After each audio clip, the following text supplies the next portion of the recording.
What if I told you that the key to unlocking the financial life you've always dreamed of isn't a complex investment strategy or a grueling side hustle? What if it's a habit so small, so simple, it takes only 3 seconds? 3 seconds. The time it takes to tie your shoe, to take a deep breath, to decide. For most of us, those 3 seconds are wasted. But for one man, a man named David who was drowning in debt and despair, those 3 seconds became a lifeline. He discovered a simple rule that completely rewired his relationship with money and turned his financial ruin into a legacy of wealth. Stay with me, because the story you're about to hear isn't just his, it could be yours. Welcome to Hope to Wealth, the place where we believe that every financial journey is a human story, filled with struggle, hope, and the power to change. If you're tired of financial advice that feels cold and disconnected from real life, you've found your community. We share true-to-life money stories that teach powerful lessons on saving, earning, and investing so you can build the future you deserve. Today, we're diving deep into one of the most transformative concepts we've ever encountered, the 3-second rule. This isn't about get-rich-quick schemes. It's about a profound mental shift that starts with a simple pause. We're going to follow the journey of a man on the brink of losing everything, who used this single habit to reclaim his life and build lasting wealth. You'll learn exactly what the rule is, how it works on a psychological level, and how you can apply it starting today to conquer impulse spending, destroy procrastination, and finally take control of your financial destiny. If you're ready to transform your life in the next 20 minutes, do me a favor and hit that like button and subscribe to the channel. Your support helps us bring more stories of hope and wealth to people who need them most. Now, let's begin. Our story begins with David, a 38-year-old project manager, a husband, and a father of 2. On paper, he was a success. Good job, nice suburban home, a life that looked like the American dream. But behind the closed doors of that home, a storm of financial anxiety was raging. David was a classic victim of lifestyle creep and the silent pressure to keep up. His salary was decent, but his spending was faster. It started small, the daily gourmet coffee that became a non-negotiable ritual, the latest smartphone upgrade because his current one felt slow, the subscription boxes that promised convenience but delivered clutter. Each purchase was a tiny drop, but together they had formed an ocean of debt. He was a master of justification. "It's just $10, he'd tell himself, tapping his card without a second thought. "I work hard, I deserve this," he'd reason, adding another expensive tool to his online cart. The worst part was the procrastination. He knew he should be investing for retirement. He had a folder on his computer desktop labeled 401k rollover that had been sitting there for 2 years, untouched. He knew he needed to build an emergency fund, but next month was always a more convenient time to start. His wife, Sarah, tried to talk to him. Her approach was gentle at first, pointing out the growing credit card statements that arrived with dreaded regularity, but David would become defensive, seeing her concern as criticism. The conversations grew tense, turning their home from a sanctuary into a battleground of hushed, angry whispers. The breaking point came on a Tuesday. It was his daughter Lily's 7th birthday. She wanted a specific, ridiculously expensive dollhouse she'd seen in a commercial. David, wanting to be the hero dad, didn't hesitate. He found it online, saw the $350 price tag, and felt a familiar knot of dread in his stomach. But the desire to see his daughter's face light up was stronger. He clicked Buy Now, choosing the installment plan that felt less painful in the moment. That evening, as Lily unwrapped the gift with pure joy, David felt a pang of guilt, not pride. Later, after the kids were in bed, Sarah found him staring at his laptop, his face pale. The installment plan for the dollhouse had been rejected. His primary credit card was maxed out. A notification from his bank popped up. Insufficient funds. He couldn't even afford the first payment. Sarah saw the screen over his shoulder. There were no angry words this time, just a quiet, heartbreaking sigh of defeat. In that moment, David didn't just feel broke. He felt like a failure as a provider, as a husband. He had built a life on a foundation of sand, and the tide was coming in. That night, sleep was impossible. He sat in the dark living room, surrounded by the evidence of his impulsive choices, and felt the full weight of his financial irresponsibility crush him. He had to change. He didn't know how, but he knew he couldn't survive another day like this. The dream had become a nightmare, and he was desperate to wake up. The next few days were a blur of shame and frantic searching. David devoured financial blogs, listened to podcasts, and watched videos. But it all felt overwhelming. Budgeting spreadsheets seemed like a foreign language, and investment jargon made his head spin. He felt more lost than ever. The change didn't come from a best-selling book or a famous guru. It came from his grandfather, a man who had lived through the Great Depression, built a successful carpentry business from scratch, and enjoyed a modest but comfortable retirement. David, desperate for guidance, called him. He confessed everything: the debt, the stress, the feeling of being a fraud. His grandfather listened patiently, without a hint of judgment.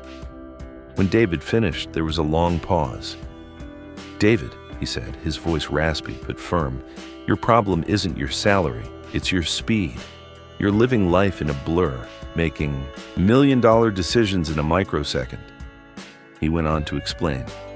"When I was a young man, money was scarce. Every penny was a soldier you sent out to fight for your family's future. Before I spent a single cent, whether it was on a piece of wood for the shop or a treat for your grandmother, I would stop. I'd hold the coin in my hand and I would count to 3. 1, 2, 3. In those 3 seconds, I wasn't just counting. I was asking myself 3 questions. Do I truly need this, or do I just want it? Does this purchase build the future I want, or does it steal from it? And finally, if I buy this, who am I taking from? My future self? My family? It was so simple, it was almost laughable. No apps, no complex systems, just a 3-second pause and 3 honest questions. David was skeptical. How could something so small possibly fix a problem so big? But he was also desperate, and the wisdom in his grandfather's words felt solid and real. This was the birth of what David would later call the 3-second rule. It's a forced moment of mindfulness in a world that encourages mindlessness. In our digital age, purchases are frictionless. One-click buys, tap to pay. It's all designed to remove the space between impulse and action. The 3-second rule is a mental firewall. It reintroduces that crucial friction. It yanks you out of your emotional, reactive brain, the part that screams, "I want it now," and engages your logical prefrontal cortex, the part that can consider long-term consequences. The 3 questions are the core of the practice. 1. Need or want? This forces an immediate, brutal honesty. Most of our financial troubles stem from financing our wants while neglecting our needs. 2. Does it build my future or steal from it? This connects the immediate purchase to your long-term goals. That $5 coffee isn't just $5. It's a tiny withdrawal from your financial freedom account. 3. Who am I taking from? This is the emotional anchor. It makes the consequence personal. You're not just spending money, you're taking it from the future you promised your family, from the peace of mind you promised yourself. David hung up the phone, a flicker of something he hadn't felt in years igniting within him. Hope.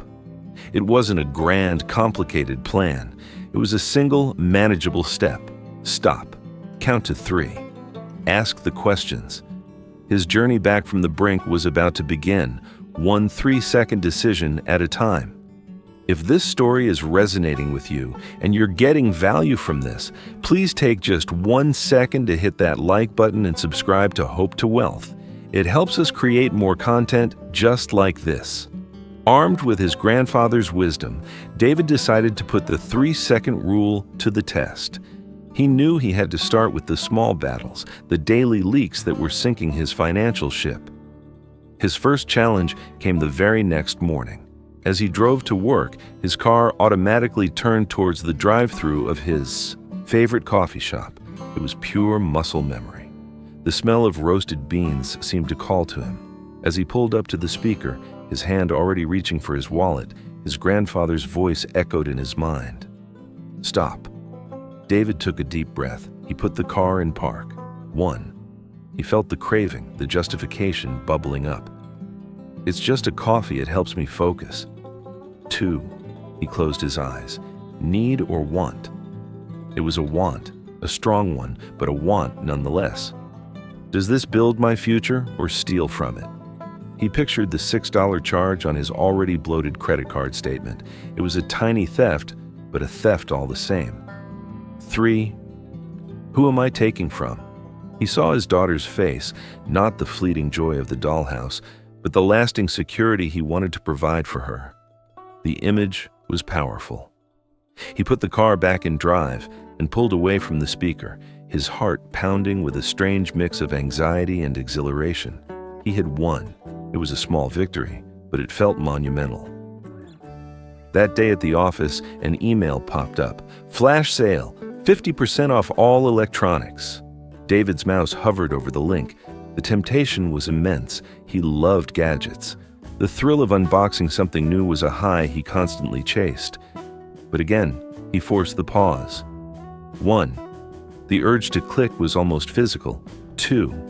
He imagined the new headphones. Then he imagined his savings account, empty and barren. Need or want? A total, unequivocal want. Build or steal? It would steal. Who from? From Sarah, who deserved a partner she could rely on. He deleted the email. The next test came at the grocery store. He went in with a list, a tactic he'd tried before but always failed, ending up with a cart full of snacks and impulse buys. This time, every time he reached for something not on the list, he stopped. He held the bag of expensive organic chips in his hand. 1, 2, 3. He asked the questions. He put the chips back. He did this over and over. His shopping trip took longer than usual, but when he got to the checkout, his bill was 40% less than it normally was. The first week was the hardest. It felt like he was fighting a war against a lifetime of bad habits.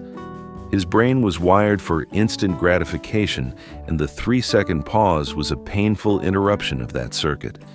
But with each small win, the new neural pathway grew stronger. He started to notice something incredible. The momentary pleasure he got from buying something new was nothing compared to the deep, lasting satisfaction he felt when he made a conscious choice to save. He was trading a fleeting high for genuine peace of mind. The rule wasn't about deprivation, it was about intention. He wasn't telling himself, "I can't have that." He was asking himself, "Do I truly want the consequences of having that?" It was a shift from a mindset of scarcity and restriction to one of power and control. He was no longer a passive victim of his own impulses. He was the active architect of his financial future. The coffee money, the gadget money, the snack money. It all started to accumulate in a separate savings account he labeled Future. For the first time in years, the number in that account was going up, not down. Conquering his daily impulse spending was a game changer for David, but he soon realized it was only half the battle. His other great financial demon was procrastination. The 3-second rule had been brilliant for stopping him from doing things he shouldn't. Now, he wondered, could it also push him to do the things he should? The 401k rollover folder on his desktop seemed to mock him every time he logged on. For 2 years, it had represented a task so shrouded in confusion and anxiety that he couldn't bring himself to start. He was afraid of making a mistake, of filling out the wrong form, of choosing the wrong funds. So he did nothing, letting a significant chunk of his retirement savings languish in an old account, unmanaged and forgotten.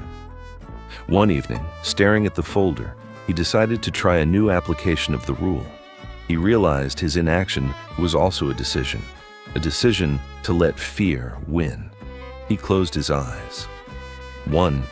He felt the familiar wave of anxiety, the urge to just open a browser and distract himself. 2. He asked a modified version of the questions. Is avoiding this a need or a want? It was a want, a desire to avoid discomfort. Does avoiding this build my future or steal from it?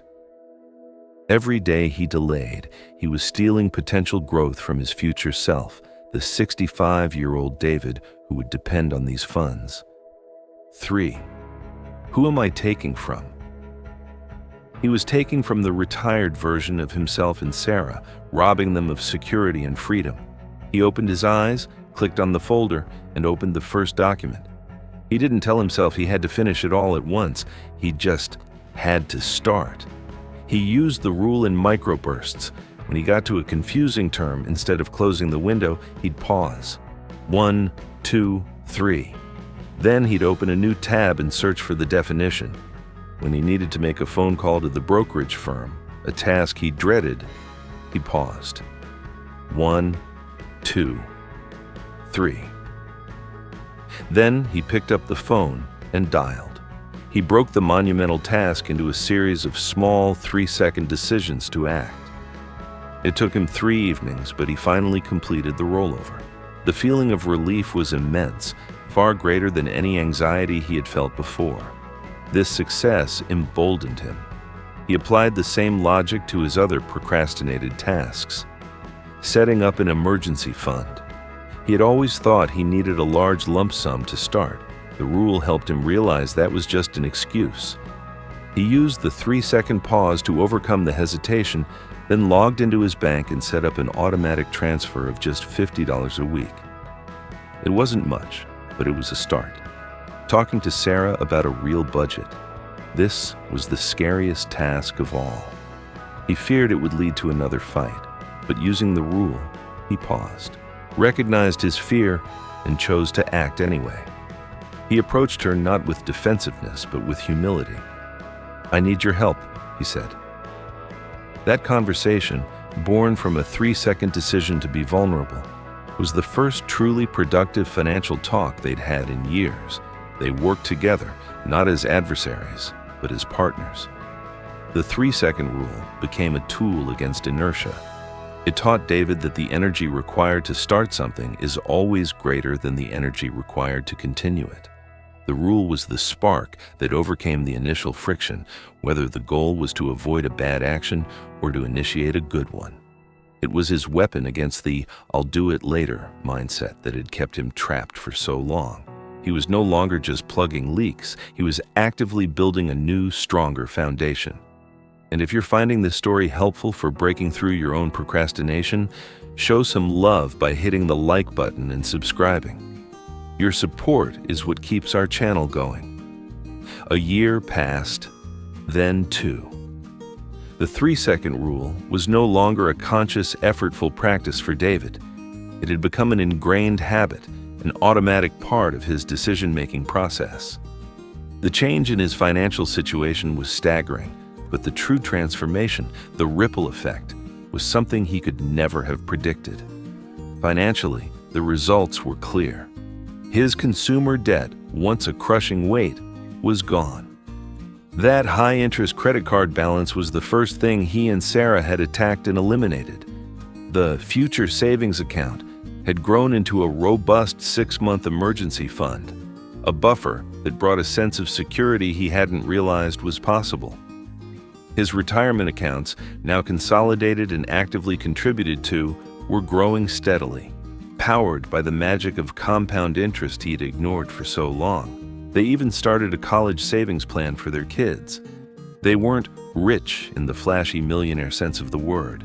They still drove the same cars and lived in the same house. But they had achieved something far more valuable: financial peace. The constant, low-grade anxiety that had been the background noise of their lives had vanished.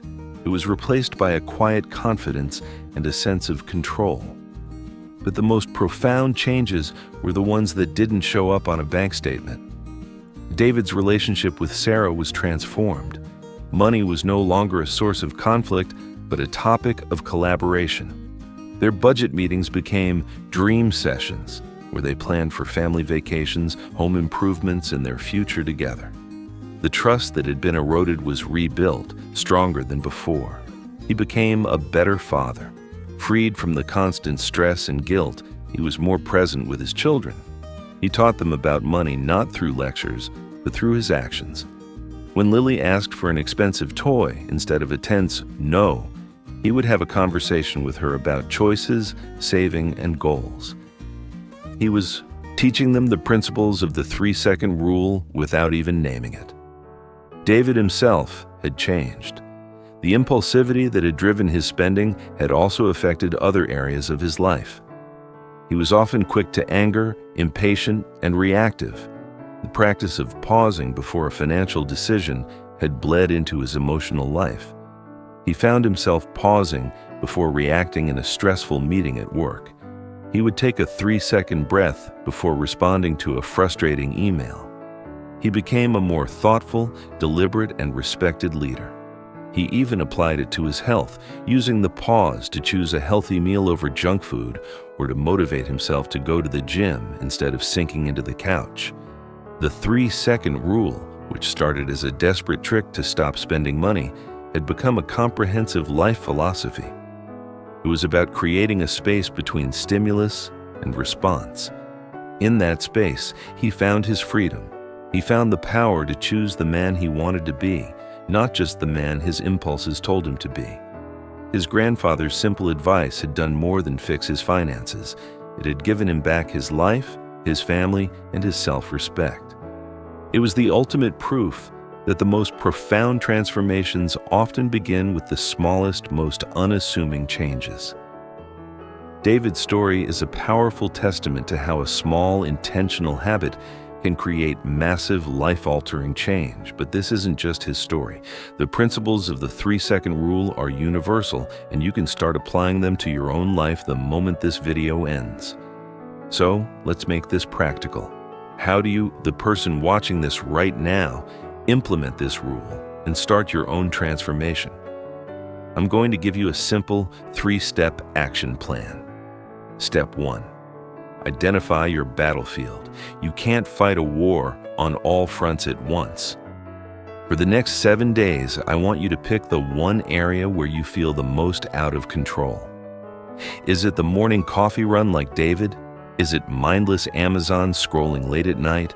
Is it the grocery store checkout aisle? Or maybe your battlefield is inaction, that retirement account you haven't opened or that debt repayment plan you haven't made. Be honest with yourself. Where is your biggest leak? Write it down. This is your primary target. Focusing on one area makes the task less daunting and builds the momentum you need for bigger wins. Step 2. Create a physical cue. In the beginning, you will forget. Your old habits are strong. You need to create a physical reminder to trigger the pause. Take a small sticky note and write 3 on it. Just the number and a question mark. Stick it on your credit card. Put another one on your computer monitor. Make it the lock screen on your phone. This little note is your pattern. Interrupt. When you see it, it's your signal to stop, take a breath, and begin the count. You can also write down the 3 core questions and put them somewhere you'll see them daily, like your bathroom mirror or the dashboard of your car. 1. Need or want. 2. Builds my future or steals from it. 3. Who am I taking from? Step 3. Practice and track. For the next 7 days, commit to practicing the rule on your chosen battlefield every single time. Don't worry about being perfect, worry about being consistent. And here's a crucial part. Track your wins. Get a simple notebook or use a notes app. Every time you successfully use the rule to make a better choice, write it down. Said no to takeout, saved $25. Paid an extra $50 on my credit card instead of browsing online. These aren't just notes, they are evidence. They are proof that you are changing. At the end of the week, look at your list. See the tangible results of your new habit. This will provide the motivation to continue for another week. and then another, until, like David, it becomes second nature. This isn't magic. It will feel uncomfortable at first. Your brain will fight you. But every time you complete the 3-second pause, you are casting a vote for a more disciplined, intentional, and wealthier future self. You are reclaiming your power from advertisers, from societal pressure, and from your own worst impulses. You have the tool. You have the plan. The only question left is, will you choose to use it? So there you have it. The story of how a simple 3-second pause completely reshaped a man's life. We followed David from the brink of financial and personal ruin to a place of peace, control, and true wealth. We learned that the 3-second rule is more than just a money-saving trick. It's a powerful mental model. It's about creating a crucial space between impulse and action, allowing your rational mind to override your emotional reactions. It's a tool to conquer not only impulse spending, but also the crippling inertia of procrastination. By asking 3 simple questions, need or want, builds or steals, who from, you connect every small daily decision to your biggest long-term goals. David's journey shows us that you don't need a financial windfall or a complex spreadsheet to change your life. You need to change your habits, and that starts with one intentional decision at a time. Your transformation is waiting for you in those 3 seconds. The choice is yours. What will you do with them? If this story inspired you, please help us spread the message. Hit that like button, subscribe to Hope to Wealth, and ring the notification bell so you never miss a story. And now, I want to hear from you. What is the one financial battlefield you are going to apply the 3-second rule to this week? Let me know in the comments below. Sharing your goal makes it real. Thank you for watching, and remember, your journey from hope to wealth starts with a single step.